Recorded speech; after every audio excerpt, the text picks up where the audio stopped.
Vous regardez Medi 1 TV Afrique, très heureux de vous retrouver pour ce nouveau numéro de votre émission Génération News, l'émission qui prend à cœur les problématiques liées à la jeunesse.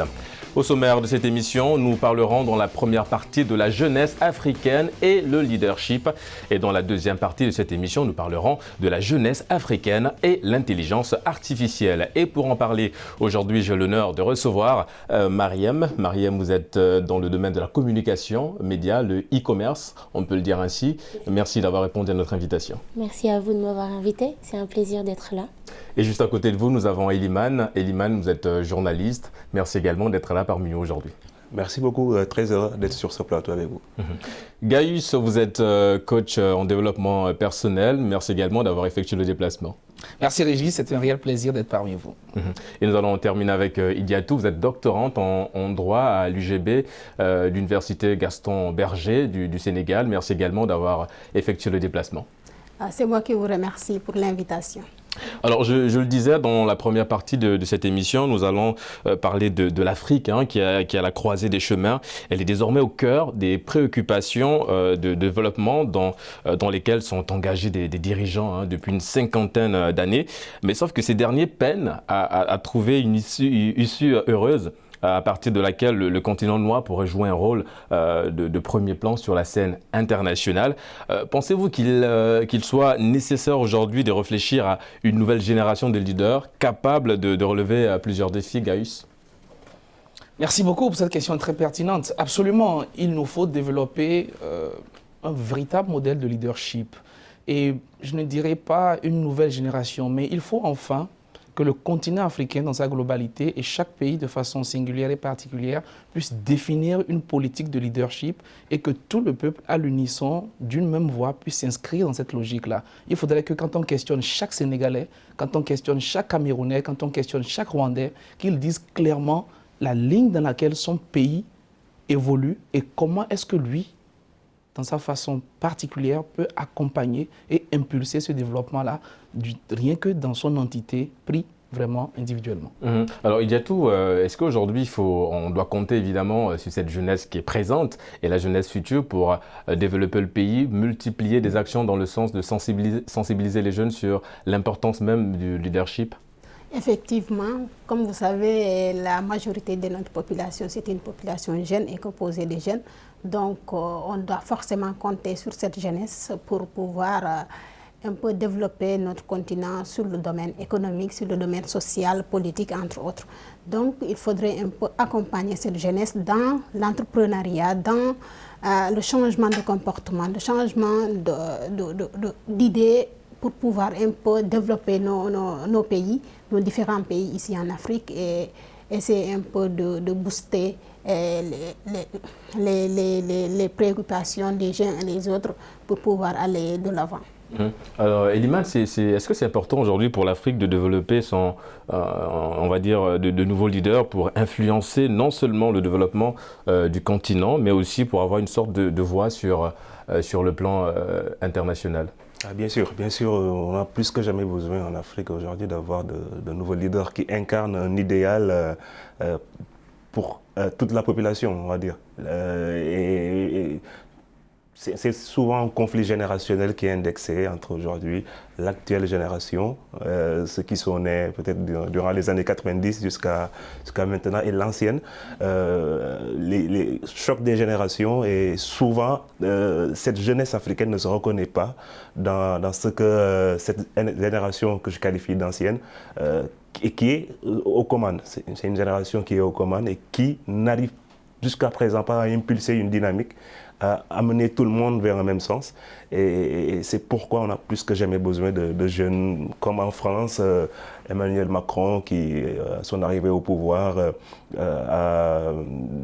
s'est distingué comme étant une figure qui peut être une référence, peut-être même pas seulement pour la France, mais une référence mondiale sur le fait qu'un jeune de 40 ans puisse arriver au pouvoir et enclencher une certaine dynamique. Voilà, on a plus que jamais besoin de ce nouveau leader visionnaire et qui se bat pour que la population entière, surtout en Afrique où on a énormément d'enjeux, on est lié à énormément de problématiques, pour que toutes ces problématiques-là puissent être résolues.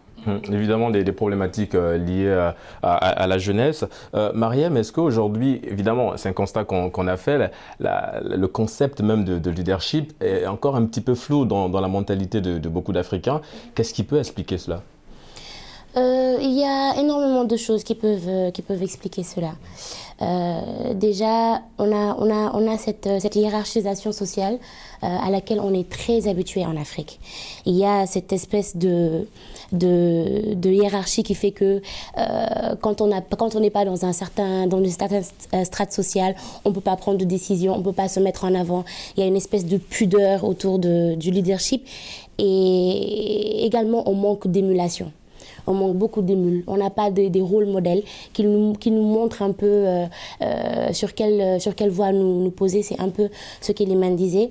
Cette ancienne génération, entre guillemets, nous a appris à nous placer derrière les figures politiques, les figures religieuses, etc. et pas vraiment à prendre d'initiative. Donc je pense que c'est un peu ça qui bloque la prise d'initiative au niveau de la jeunesse africaine. Gaius, c'est ça, le manque de modèles, ça manque sur le continent pour inspirer les jeunes? Oui, entièrement d'accord avec Mariem. On a connu une certaine génération de leaders qui se sont distingués, les pères de l'indépendance notamment, bon, certains d'entre eux, qui ont quand même impulsé une certaine dynamique. Après, on est tombé dans une certaine phase où aujourd'hui, c'est difficile de pouvoir se reconnaître en certains de nos soi-disant leaders, en certaines de ces figures-là qui sont à la tête des institutions et de nos gouvernements. Et aujourd'hui, quand on ajoute cela à notre culture, notre tradition, il faut quand même en parler parce que quelque part aujourd'hui, quand les parents sont là, l'enfant ne parle pas, quand le mari est là, la femme ne doit pas parler, quand les aînés sont là, les jeunes doivent se taire. Du coup, comment est-ce qu'on devient leader dans ces conditions-là? Comment est-ce qu'on dit qu'on a une idée? Comment est-ce qu'on peut dire à ses parents, voilà mon projet? Comment est-ce qu'on peut dire, moi je ne veux pas faire telle école, je veux plutôt me lancer dans l'art, dans la danse, dans la culture, dans la peinture, dans le football? C'est un peu compliqué. Donc c'est tout cela qu'il faut mettre ensemble et définir une fois de plus clairement comment est-ce qu'aujourd'hui on remet tout cela sur la table et on se dit que chacun de nous doit contribuer à réaliser quelque chose. Tout à l'heure, notre ami Elimane, il a bien lancé le mot, la vision. Il a parlé de visionnaire. Le leadership, c'est d'abord la vision. Le leadership, c'est d'abord la vision. Aujourd'hui, c'est difficile d'aller voir un parent et qu'il puisse vous expliquer sa vision pour sa famille. C'est difficile de trouver un directeur qui puisse vous expliquer clairement sa vision pour son entreprise. Oui, c'est écrit, c'est affiché, mais généralement, c'est quoi? C'est du copier-coller. C'est quelque chose qui n'a pas vraiment été disséminé à tous les niveaux de l'entreprise ou tous les niveaux de la famille. Donc, c'est un peu comme si chacun aujourd'hui était en train de courir et essayer de se retrouver. Donc, on a laissé nos valeurs culturelles de solidarité, de société, où tout le monde se retrouvait autour de l'Abba Palabre, on partageait un projet commun, on discutait, et puis chacun partait dans ce sens-là. Mais aujourd'hui, c'est un peu comme le sauve qui peut. Chacun se bat et puis ça va dans tous les sens. Plus de valeurs, plus de principes, plus de solidarité. Et voilà, il y a de quoi avoir un peu peur. Il y a tout, revenir au principe de solidarité. La solidarité, c'est une valeur africaine qui est bien ancrée dans les sociétés africaines. Donc, je crois qu'on ne peut pas parler de développement économique social sans pour autant se baser ou bien partir à partir de nos valeurs propres, puisqu'on ne peut pas se départir de certaines valeurs, de nos cultures qui nous sont propres, qui nous sont innées. On ne peut pas s'accaparer de la culture de l'autre et dire qu'on va se développer.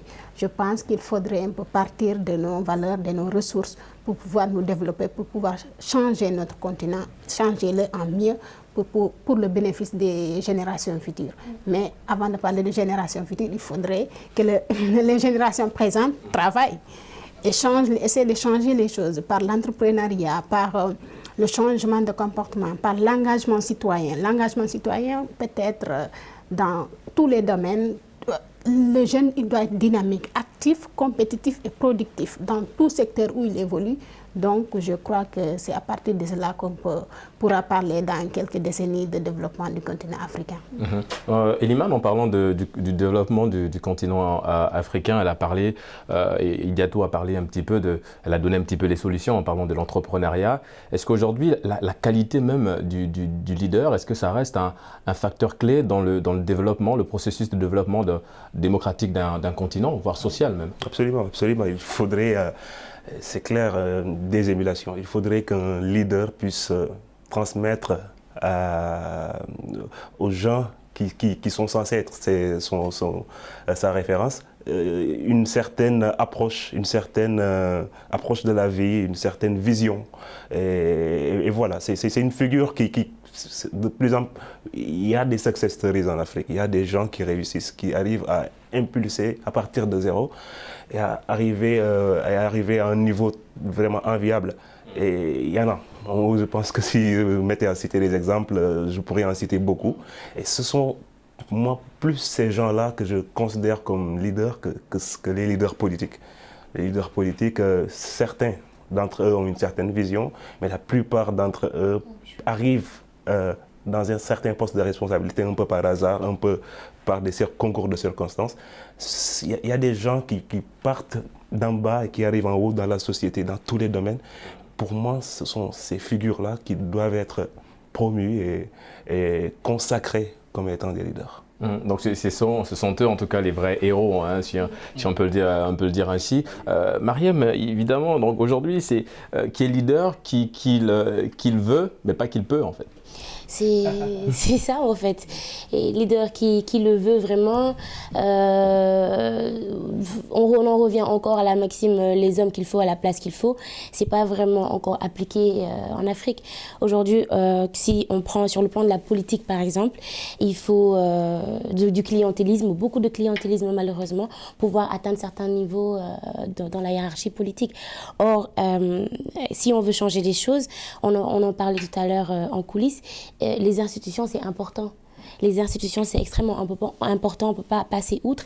Et les hommes qui se trouvent derrière ces institutions font en fait toute la différence. Donc quand on met là-bas quelqu'un qui est arrivé ici un peu par hasard, comme dit Eliman, il ne faut pas s'attendre à ce que cette personne puisse en aval distiller une certaine vision pour que les gens qui sont sous son commandement, entre guillemets, puissent matérialiser cette vision. Donc tant qu'on ne s'investira pas dans le fait de mettre les gens qu'il faut, les gens qui sont passionnés par ce qu'ils font à des places stratégiques, je pense qu'on arrivera difficilement en fait à créer de l'engagement, de l'engouement auprès de la jeunesse africaine. Parce qu'elle ne s'identifiera pas justement à ces dirigeants et aux gens qui sont mis en avant le plus souvent dans les médias. Alors, Idiatou, Mariam parlait tout à l'heure d'institutions. On va revenir un petit peu à la déclaration que certains ont appréciée, que d'autres ont décriée. C'est évidemment la déclaration de Barack Obama qui disait que l'Afrique n'a pas besoin d'hommes forts, mais des institutions fortes. Est-ce qu'aujourd'hui, ce n'est pas plutôt l'inverse? Est-ce qu'aujourd'hui, on n'a pas besoin de cette jeunesse-là forte pour solidifier nos institutions? Je dirais qu'on a besoin des hommes forts aussi. Les institutions fortes, c'est une bonne chose, mais les institutions sont animées par des hommes, c'est-à-dire des individus, des hommes et des femmes qui sont derrière, qui animent ces institutions-là pour que ces institutions fonctionnent correctement, normalement. Par exemple, s'il s'agit d'appliquer une loi, c'est la personne, c'est l'individu qui impulse pour que l'institution puisse respecter les réglementations qui sont édictées au niveau du Parlement, par exemple. Donc, à partir de là, on peut dire que cette affirmation du président Obama qui dit que l'Afrique a besoin d'institutions fortes, mais pas d'hommes forts, je pense qu'il faudrait relativiser ça, puisque certaines choses, certaines personnes, leur mentalité, leur personnalité ne leur permettent pas d'exercer des fonctions de façon correcte, de façon vertueuse. Donc, il faudrait un peu, je crois, travailler la personne, l'individu, pour pouvoir un peu... C'est l'individu qui reflète l'institution. Donc, l'individu est important dans le fonctionnement d'une institution. Eliman, je vous sens un petit peu partagé sur l'argumentaire de Idiatou. Vous êtes d'accord? Il faut relativiser ou bien vous l'appréciez tout simplement, cette déclaration? Moi, j'apprécie totalement la déclaration. Je ne relativise pas du tout. Parce que je pense que l'institution, c'est une sorte de boussole, l'institution. Elle doit nous amener à ne plus dépasser certaines limites. Elle doit nous montrer une certaine voie à emprunter.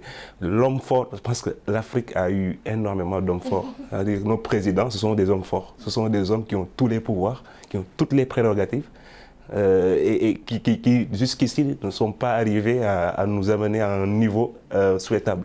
Je pense que si on avait des institutions fortes, toutes les choses qui se passent de façon commune en Afrique, le manque de civisme, manque l'irrespect à la loi. Aujourd'hui, au Sénégal, je donne l'exemple parce que c'est le pays que je maîtrise le plus. Au Sénégal, voilà, la majorité des lois sont violées chaque jour. Le code de la route, le code de l'hygiène, le code de la santé publique sont violés chaque jour sans aucune loi, sans aucune sanction. Ça veut dire que l'institution n'est pas forte. Si l'institution était forte, on n'allait pas la violer comme ça. Une institution forte, si on la viole, on se heurte à un mur. Elle nous rappelle tout de suite que vous n'avez pas fait ce que vous deviez faire. Si on avait des institutions fortes en Afrique, je pense qu'on serait déjà développé depuis. Bon, peut-être pour aller dans ce sens, allez-y, guys. Peut-être qu'il faut revoir ce qu'on met dans homme fort. C'est peut-être là qu'il faut redéfinir ça, parce que vous savez, un texte sortir de son contexte devient prétexte. Donc, alors, ce que moi j'entends par homme fort, et quand on parle de leadership, c'est celui qui met les autres en avant. Donc, le leader accepte de servir les autres d'abord, et il se sert lui en dernier. Et dans notre contexte, malheureusement, on voit le contraire. Les leaders, ce qu'on appelle nos leaders ici en Afrique, ils ont tendance à se mettre en avant. Alors, si on appelle homme fort celui qui, parce qu'il a un poste de responsabilité, parce qu'il a un poste dans la hiérarchie, commence par brimer tout le monde, je dis non. Si on appelle homme fort celui qui, parce qu'il est un peu nanti, commence par garer sa voiture dans le quartier partout où il veut, au beau milieu de la voie, met des bâches comme il veut pour toutes les cérémonies, je dis non. Si on appelle homme fort celui qui créer une structure et qui contourne les impôts parce qu'il se dit tout puissant, je dis non. Mais si on appelle homme fort ce monsieur de caractère, avec de l'intégrité, qui met les autres en avant, qui veut s'effacer pour que réellement les choses se fassent, je dis oui. Donc on a besoin d'institutions fortes, vous l'avez si bien dit, on a besoin d'hommes de caractère, de valeurs et de principes. Surtout de compétences également. Et de compétences. Parce que Mariam le disait tout à l'heure, l'homme qu'il faut à la place qu'il faut. Et s'il y a l'homme qu'il faut à la place qu'il faut, et une institution qui est au-dessus, qui encadre, parce qu'on ne peut pas faillir. C'est ça. Il faut la vision, il faut l'institution qui met en place le cadre, et il faut beaucoup de travail. Quel est votre avis sur la question, sur la déclaration d'Obama, Mariam? C'est ce que je disais tout à l'heure, c'est-à-dire qu'il faut un peu des deux, à condition que l'homme fort, comme l'a si bien dit Gaius, soit c'est ce leader en fait, celui qui sache tirer parti, tirer le meilleur de chaque personne qui l'entoure pour pouvoir mener son équipe ou son groupe, sa communauté vers une vision commune qui arrange tout le monde, qui va dans l'intérêt général en fait.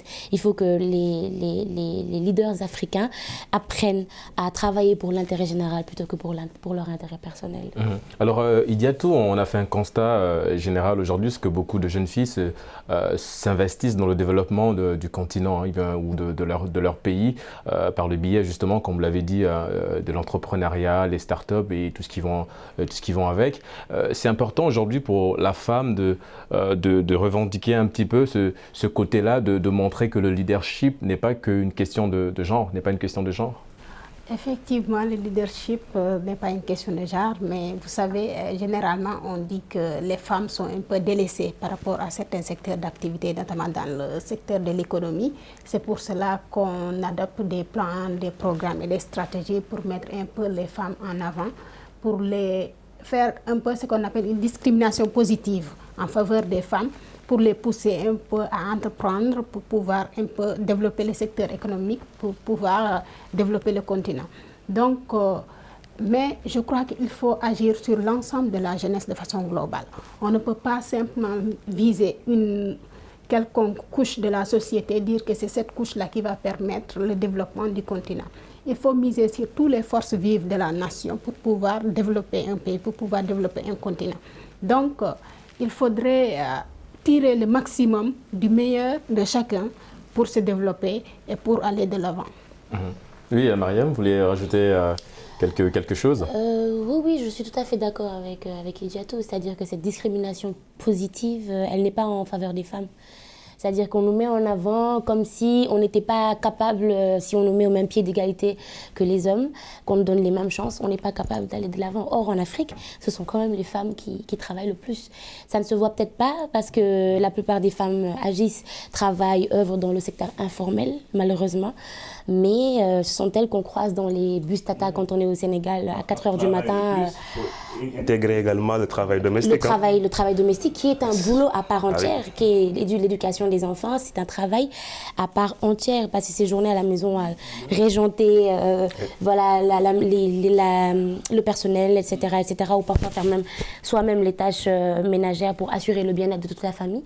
C'est un travail à part entière. D'ailleurs, en Suède, je crois qu'elles sont rémunérées pour ça. Donc, les femmes africaines n'ont pas besoin... On peut encore débattre, mais bon... Non, ça va venir. Ça la rémunération du travail domestique, on va peut-être reparler et considérer les modalités. On en reparlera, ça viendra sûrement, mais je suis tout à fait d'accord avec elle. On n'a pas besoin d'une discrimination positive en notre faveur pour pouvoir montrer qu'on est capable d'entreprendre, qu'on est capable de prendre des initiatives et de booster l'économie de notre continent. Je pense que les femmes sont tout à fait capables de se battre au même titre que les hommes, à égalité de chance. Et comment ça se passe? Il faut le rappeler, vous avez monté une petite entreprise dans le e-commerce. Oui. Comment ça se passe avec vos collaborateurs? Alors déjà, je suis fière de dire que la plupart de mes collaborateurs sont des femmes, mes collaboratrices, donc je salue au passage, qui travaillent dans la transformation des produits locaux, etc. Et elles font énormément d'efforts. Bon, pour la plupart, c'est difficile de combiner justement ce travail-là avec la gestion de leur foyer, qui est un rôle social qu'on a attribué à la femme au Sénégal, dont on ne peut pas se départir. Qu'on soit une grande intellectuelle ou qu'on soit juste une femme au foyer, c'est notre travail, c'est notre rôle de nous occuper de la famille. Donc, c'est extrêmement difficile, des fois, d'allier justement ce travail à plein temps, qui est le fait d'être une femme, avec un travail entrepreneurial qui n'est pas assez accompagné pour être facile.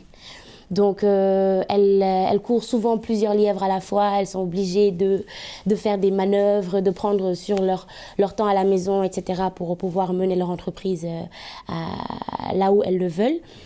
Et des fois, quand elles sont assez débrouillardes, elles essaient aussi d'avoir une vie sur Internet. Donc, elles animent elles-mêmes leurs réseaux sociaux, elles assurent elles-mêmes leur livraison, etc., etc. Donc, c'est extrêmement difficile, mais elles y arrivent parce qu'elles sont déterminées et qu'elles ont envie de changer les choses. Et moi, c'est quelque chose que je salue. Alors, Gaius, en parlant de leadership, vous êtes coach en développement personnel. Comment vous arrivez à tirer le meilleur de chacun de vos invités? Est-ce que ce public-là, avec qui vous discutez, vous échangez, est-ce que les composé majoritairement des jeunes? Absolument. C'est fondamental pour nous de nous adresser à la jeunesse et d'aller même le plus bas possible. Tout récemment, nous avons initié des programmes à l'endroit de ce que nous appelons l'adolescence, c'est-à-dire à partir de 10 ans, 11 ans, 12 ans, 13 ans, pouvoir déjà commencer par parler à ces personnes-là, commencer par leur dire que chacun peut apporter une solution quelque part. Vous savez, il y a quelque chose dont on doit totalement se départir, c'est la boucle de la victimisation.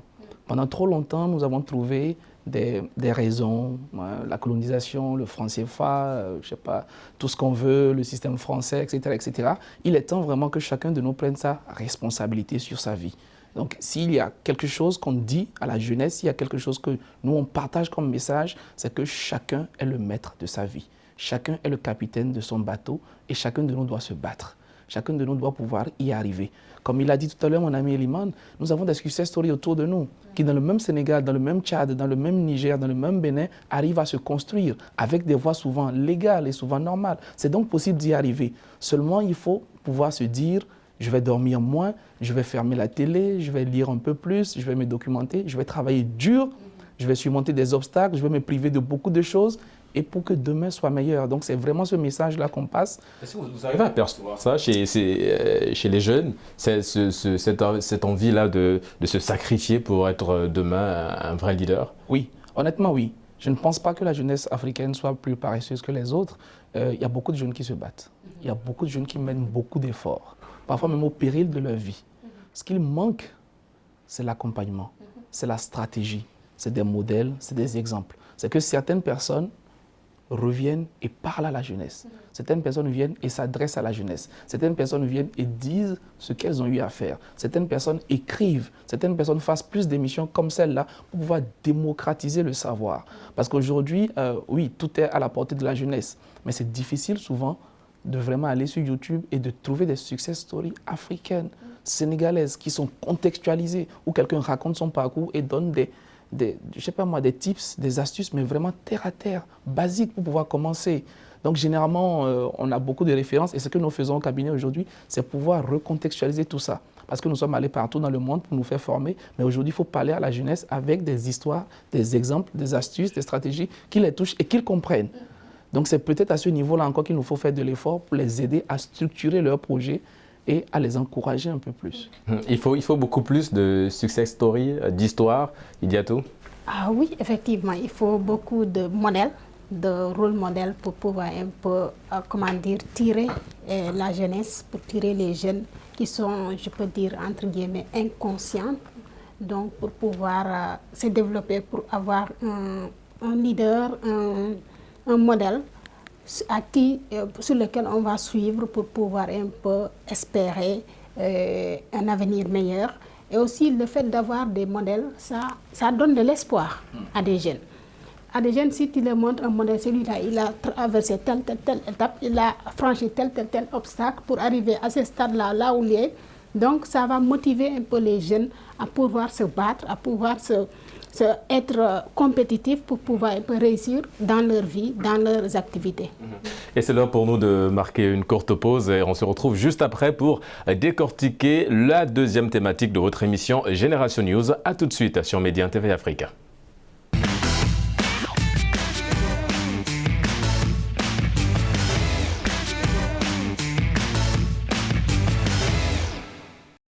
De retour sur Média TV Afrique pour votre deuxième partie de l'émission Génération News.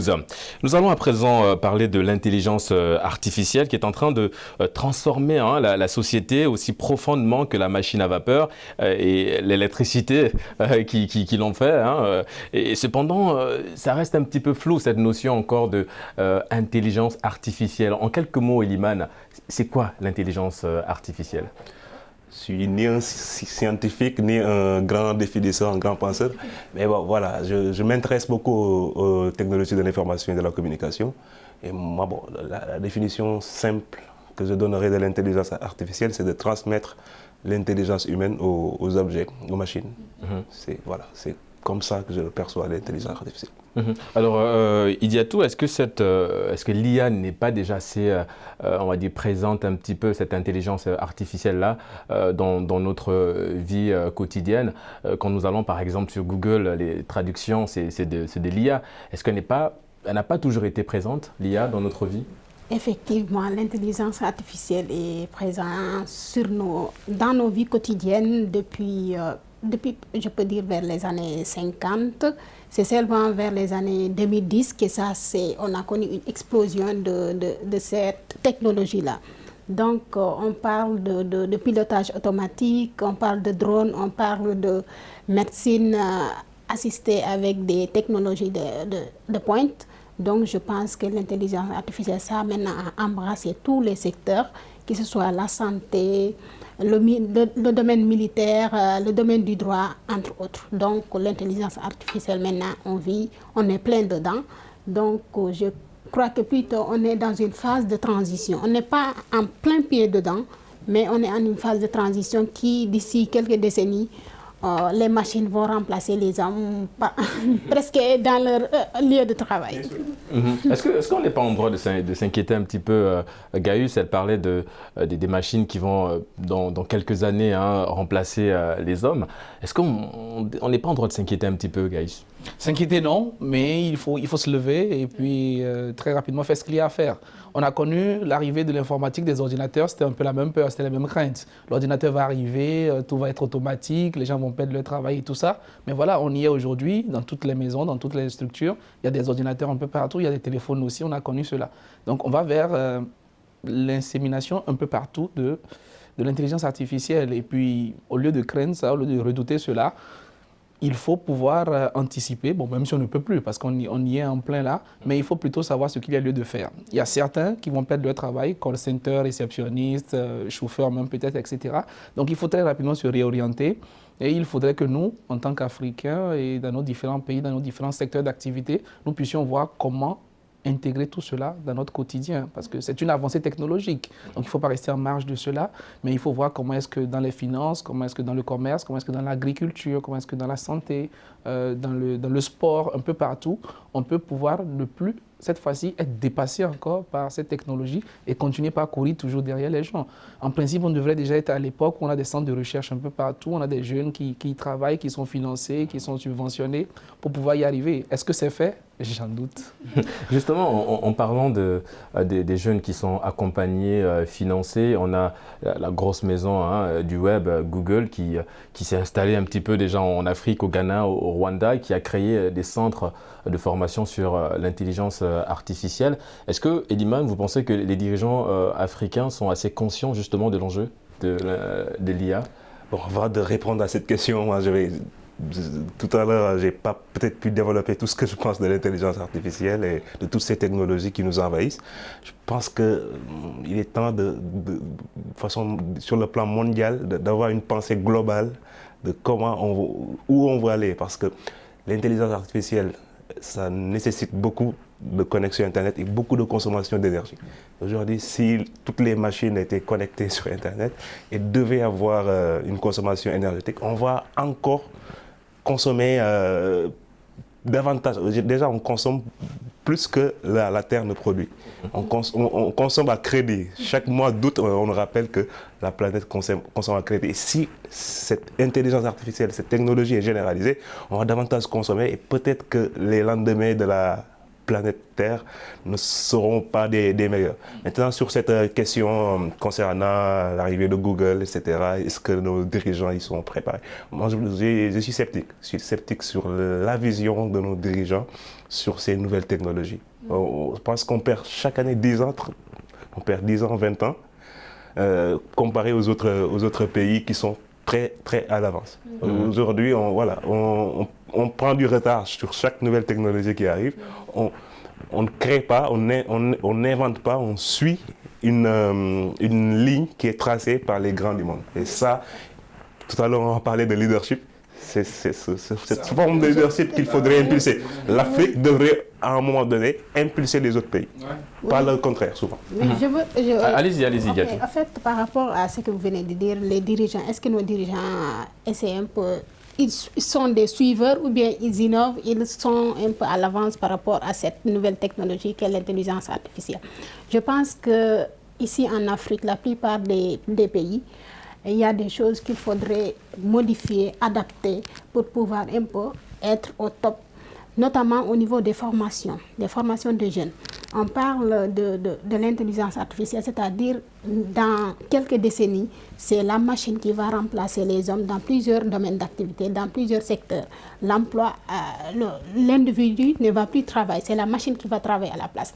Donc pour cela, il y aura donc de nouveaux métiers, de nouveaux emplois. Il faudrait, au niveau de la formation, dans les universités, dans les écoles de formation, essayer un peu d'adapter les cursus, les filières de formation pour pouvoir intégrer la technologie, le numérique dans l'apprentissage, dans l'usage des technologies dans les professions, notamment la profession d'avocat, profession de médecin. Ils utilisent beaucoup les technologies. Donc, si un avocat ou bien un médecin classique, analogique, ne peut pas utiliser maintenant le numérique, il est dépassé, il est out. Donc, je pense qu'il faudrait déjà présent que nos dirigeants passent le revue sur les cursus, sur les programmes qui sont dispensés dans les écoles, dans les universités, pour être au top de cela. Oui, Mariam? Oui, je suis de l'avis de Idiatou, c'est-à-dire qu'aujourd'hui, on a besoin d'une orientation dans le milieu de l'éducation et de la formation, parce qu'on ne peut pas continuer à courir derrière la technologie, d'autant plus que ça va tellement vite. On a besoin que les choses soient prédéfinies, mais qu'elles le soient selon nos besoins. En Afrique, on a des besoins qui sont très particuliers, qui sont assez différents quand même de ceux des autres continents. Donc je pense que ce ne sera pas vraiment une course contre les autres, mais ce sera une course contre nous-mêmes. C'est-à-dire savoir identifier déjà nos besoins, savoir créer des solutions qui soient adaptées, qui répondent directement à ces besoins-là, et créer des formations qui soient moulées dans justement la réalisation ou la résolution plutôt de ces problèmes-là. Aujourd'hui, on a un défi. C'est la maîtrise justement du langage web en particulier. Si on parle d'intelligence artificielle, on ne peut pas se défaire de l'informatique.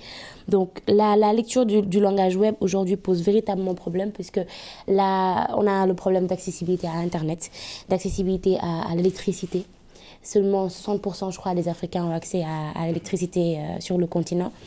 Il y a le problème de la langue sur Internet. Si aujourd'hui en Afrique, les principales langues qui peuvent être utilisées sur Internet sont le français et l'anglais.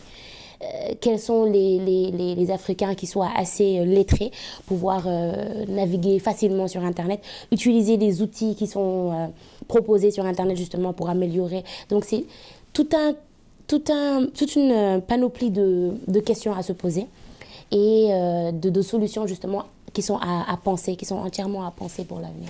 Alors, Gaius, beaucoup de jeunes ingénieurs africains, après l'obtention de leur diplôme, quittent le continent, direction la Chine ou bien les États-Unis, ces puissances-là qui sont très avancées dans ce domaine de l'IA, l'intelligence artificielle. L'Afrique, quelles sont les stratégies que l'Afrique doit mettre en place pour garder ses meilleurs talents ? Merci, c'est une problématique très très sérieuse, c'est la fuite des cerveaux et ça se passe dans plusieurs domaines, notamment dans le domaine de la technologie, parce qu'il faut le reconnaître, nous sommes quand même en retard sur un certain nombre de sujets, de domaines. Et donc, là, il faut déjà prendre le problème au sérieux. Il faut déjà prendre la question de manière très sérieuse et y penser et y réfléchir. Dans un premier temps, je pense qu'il faut pouvoir commencer par mettre en place ces structures-là ici, chez nous, pour pouvoir permettre à ces jeunes-là de rester et d'avoir le minimum. On a parlé tout à l'heure de la question de l'énergie, on a parlé tout à l'heure de la question de l'accès à Internet, etc. Il faut déjà régler le minimum. Ensuite, il faut pouvoir peut-être se mettre ensemble. Les questions d'intelligence artificielle, de centres de recherche coûtent extrêmement cher. Et peut-être que notre pays gagnerait à se mettre ensemble pour adresser un certain nombre de problématiques qui nous sont communes. Quand on parle de la sécurité, du terrorisme, de l'énergie, de la technologie, on ne peut pas rester en silo et espérer résoudre ces problèmes-là. Donc je pense que ces différentes institutions qu'on connaît, l'UEMOA, la CEDEAO, l'Union africaine, etc., gagneraient à pouvoir commencer par penser à ces sujets-là. Je sais qu'il y a des choses qui se font, mais peut-être qu'il faudrait aller au-delà. Autre point, c'est que nos différents chefs de gouvernement et d'État gagneraient à impliquer certaines personnalités, certaines personnes du monde privé, des acteurs économiques, qui ont ce qu'on appelle les ressources. Les ressources financières, elles sont là, elles sont en Afrique. Elles sont détenues par un certain nombre de personnes. Malheureusement, nos pays excellent dans la bataille avec ces personnes-là. Donc du matin au soir, ce sont des guéguerres entre ces personnalités-là, plutôt que de se rassembler et de construire quelque chose. Donc, une fois encore, la question du leadership revient. Il faudrait fédérer toutes ces personnes-là autour d'une vision et voir comment est-ce que ce secteur privé pourrait investir. Je pense qu'il y a des moyens.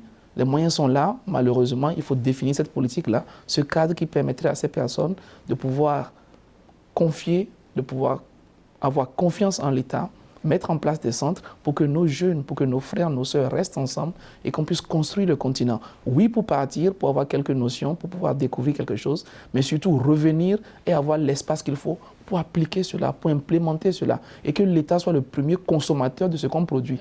C'est aussi cela. Combien de présidents, combien de chefs d'État, de ministres, d'institutions consomment réellement ce que nos startups, nos entreprises produisent. Ça commence également par là. Alors, il y a tout, donc pour aller dans le même sens que Gaius, moins de chercheurs africains et d'ingénieurs africains dans le domaine de l'IA, c'est également moins d'opportunités à utiliser l'intelligence artificielle pour le développement de meilleures conditions d'études et de vie des jeunes africains.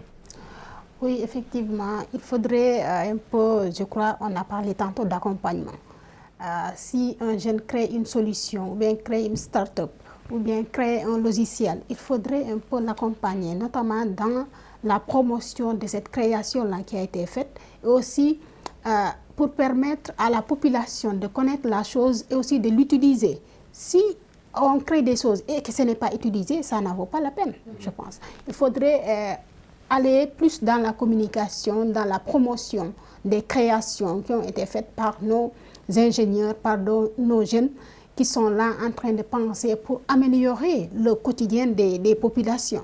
S'ils créent des choses, c'est parce qu'ils ont senti qu'il y a un besoin dans tel ou tel domaine, que la population a senti, que le jeune a senti qu'il y a nécessité dans tel ou tel domaine, donc il a créé une solution informatique, il a créé un logiciel pour résoudre ce problème.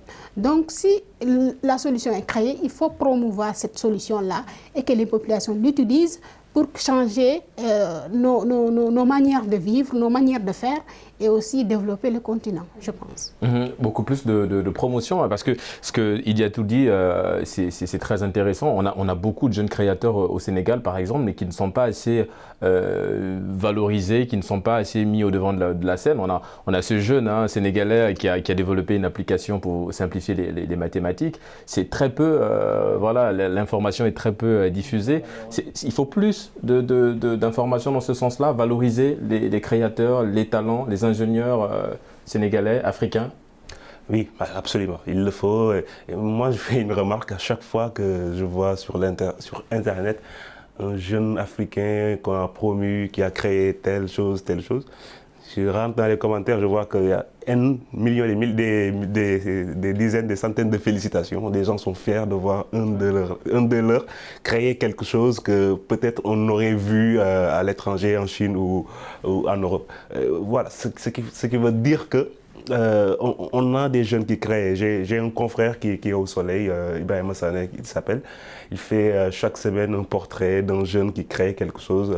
Et voilà, c'est une goutte d'eau dans l'océan. Voilà. Ces initiatives sont rarement promues et le public réclame. Pourtant, de voir des jeunes scientifiques créer des merveilles. Voilà. Et ça rejoint également le problème de l'environnement, de la réglementation. Les jeunes start-upers sénégalais se sont réunis autour d'une initiative appelée Sen Startup Act parce qu'ils se sont rendus compte que l'environnement dans lequel ils sont, la réglementation n'est pas assez adaptée pour leur permettre de se développer. À chaque fois que la plupart de ces startups qui sont créées meurent lors de leur année de création. Ils ne vont pas faire un an d'existence parce qu'il n'y a pas d'environnement, il n'y a pas d'impulsion, il n'y a pas de réglementation et l'État doit jouer ce rôle-là de booster ces startups. Et moi, Idiatou, on a eu à faire un voyage en Estonie, un voyage d'études et on s'est rendu compte que là-bas, c'était l'Eldorado un peu des startups. Ils ont créé des incubateurs assez performants où on met dans les meilleures conditions pour développer votre projet. Et ça, oui, on a des incubateurs ici, mais des incubateurs qui ne sont pas de référence, qui n'arrivent pas à bien accompagner les jeunes du lancement de leur projet aux différentes phases de développement qu'ils rencontrent. Alors, oui, allez-y, allez-y. C'est un problème qui est extrêmement récurrent et qui ne laisse aucun domaine d'activité. Par exemple, dans les universités, les gens se plaignent souvent que oui, les chercheurs ne font pas assez leur travail, etc., etc. Mais il faut savoir que la recherche scientifique, elle coûte extrêmement cher et que les États africains, en tout cas au Sénégal, puisque c'est ici qu'on est, ne financent pas vraiment la recherche. Donc ces gens-là, quand ils ont envie de faire des progrès dans tel ou tel domaine, ils sont obligés d'aller voir ailleurs, dans d'autres structures internationales, etc. Est-ce qu'ils peuvent avoir un financement? Or moi, quand je te donne mon argent, c'est moi qui te demande de regarder dans une telle ou une autre direction, qui ne reflète pas forcément les besoins de mon environnement de provenance. Si on a envie de créer des solutions locales à nos problèmes locaux, on a besoin de financer notre propre recherche. Aujourd'hui, c'est bien beau que Google vienne s'implanter par exemple à Accra ou ailleurs, au Rwanda, etc. Mais c'est eux qui vont définir l'orientation des recherches. Mais c'est ça, c'est-à-dire qu'aujourd'hui, on a des problèmes qui sont là, qui sont ponctuels et qui ont besoin d'être réglés. On a des jeunes qui ne lésinent pas sur les études, ils peuvent passer des années à étudier quelque chose, c'est des passionnés. il faut les pousser, il faut les encadrer, il faut les accompagner, il faut leur donner les moyens nécessaires pour pouvoir accompagner leur création. On parle de Google, d'Amazon, il faudra également que nos États, ce caractère de leader, que nos États puissent arriver à protéger nos jeunes, à protéger notre marché. Aujourd'hui, Amazon, il y a énormément de startups qui sont dans le e-commerce en Afrique. Énormément. Si Amazon, Alibaba, chinois arrivent en Afrique, c'est la fin de toutes ces startups. Elles vont peut-être tuer toutes ces initiatives qui naissent. Et voilà, nos États doivent également protéger nos créateurs, nos jeunes, nos champions. C'est leur rôle. Aujourd'hui, on est tué par l'importation. Mais protéger aussi nos données. Parce que l'État, une chose est de pouvoir s'investir dans l'intelligence artificielle pour pouvoir avoir des technologies et tout ça. Mais une chose est aussi de savoir ce qui sort et ce qui vient chez toi. Parce que quand tu as un État et que tu n'as aucune connaissance dans le domaine de l'intelligence artificielle et que tu as des gens qui sont connectés tout le temps sur des plateformes qui appartiennent à d'autres pays, à d'autres structures, bah, un matin tu te lèves et puis tu ne sais pas ce qu'on a disséminé dans l'opinion publique, ce qui s'est passé. Parce qu'aujourd'hui, est-ce que nos États contrôlent vraiment les données? Est-ce que nos États savent ce qu'on fait de nos données? Et une richesse, et une grande richesse aujourd'hui. Si on a l'information. La Chine, on a lancé le débat avec Facebook par exemple, qui collectionnait des données. Celui qui contrôle les données connaît mieux le monde que quiconque et peut orienter. Il connaît tout ce qu'il faut, il connaît les habitudes. Leurs besoins. Voilà. Aujourd'hui, malheureusement. Il y a les questions sécuritaires, mais il y a également les questions de développement. Parce qu'aujourd'hui, on n'a pas d'analyse, on n'a pas de centre d'analyse des données, par exemple. L'État sénégalais, par exemple, collecte énormément de données.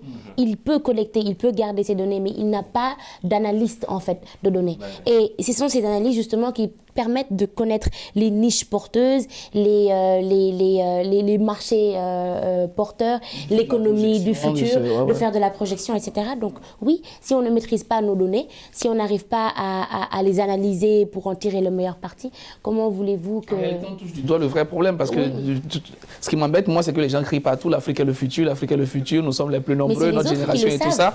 Mais en réalité, c'est parce qu'ils ont fini de l'exploiter qu'ils nous le disent, parce qu'ils se sont déjà positionnés. Mais en réalité, qu'est-ce que nous on fait pour tirer profit de cette situation-là? Quelles sont nos projections pour que dans 5 ans, dans 10 ans, dans 15 ans, on exploite vraiment cela? Aujourd'hui, quand on regarde nos États, qui sont ceux qui s'installent, qui sont ceux qui ouvrent, qui sont ceux qui érigent chaque matin des bâtiments, des buildings, qui ouvrent des sociétés, il faut regarder. Justement, en parlant de l'Afrique, qui est presque bientôt inexistante sur la carte de l'économie de l'intelligence, est-ce qu'aujourd'hui, on peut rattraper le train? Oui, effectivement, on peut rattraper ou bien on est dedans. On est dedans. On est dans le train. On est dans le train. On ne peut pas, puisque comme il a dit, il y a les entreprises, les multinationales qui viennent s'implanter en Afrique. Donc ça veut dire qu'ils pensent que l'Afrique est un continent porteur. C'est un marché à ne pas négliger. Donc c'est pour cela qu'il faudrait que nous aussi, nos dirigeants, c'est-à-dire qu'ils essaient un peu d'élaborer des politiques, des stratégies pour protéger nos intérêts nationaux, des intérêts qui sont propres à notre développement, propres à l'amélioration des conditions de vie de nos sociétés. Vous avez parlé tantôt de protection des données. Ça, c'est une problématique qui est importante et qui est, je crois, sera dans quelques décennies la problématique mondiale à l'image de l'environnement, de la protection de l'environnement.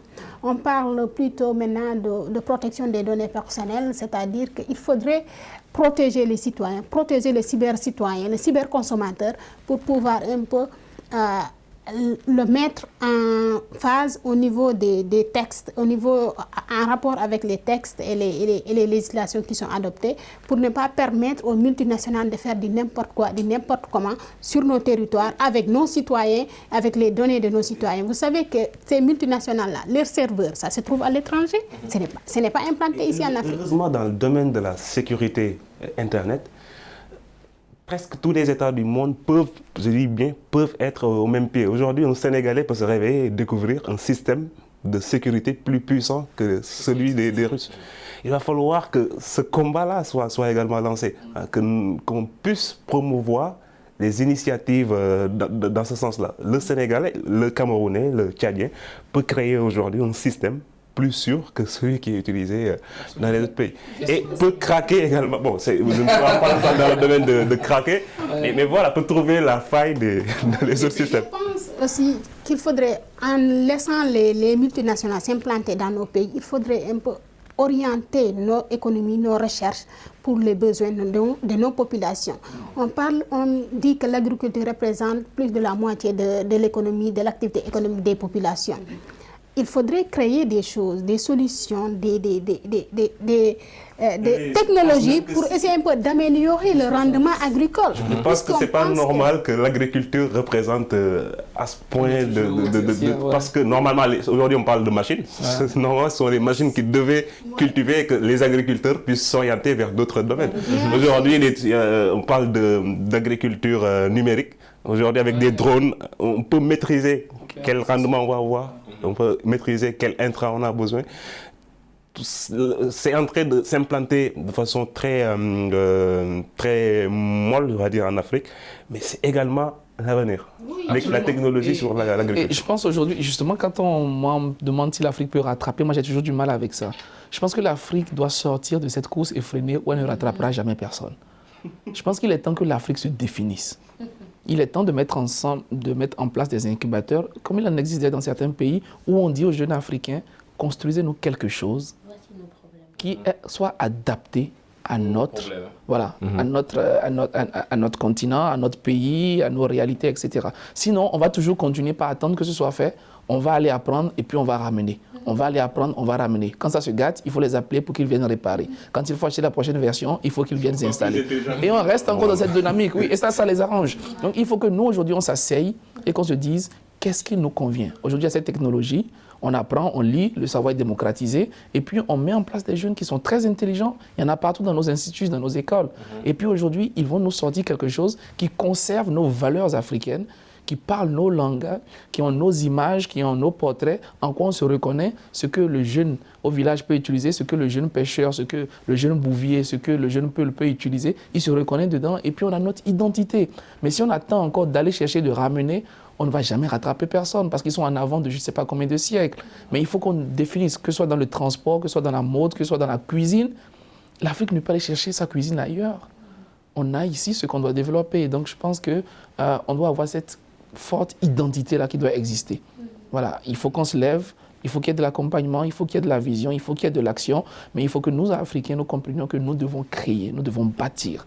En nous inspirant peut-être, mais nous devons faire ici ce qui nous concerne. Et voilà, nous sommes arrivés au terme de cette émission. Merci Gaïus, merci Idiatou, merci également à Mariem, merci également à Lyoun d'avoir participé à cette émission. Merci également à vous, chers téléspectateurs, de nous avoir regardés sur Médian TV Afrique. Nous vous donnons évidemment rendez-vous la semaine prochaine pour un autre numéro. Et d'ici là, bonne suite des programmes sur nos antennes.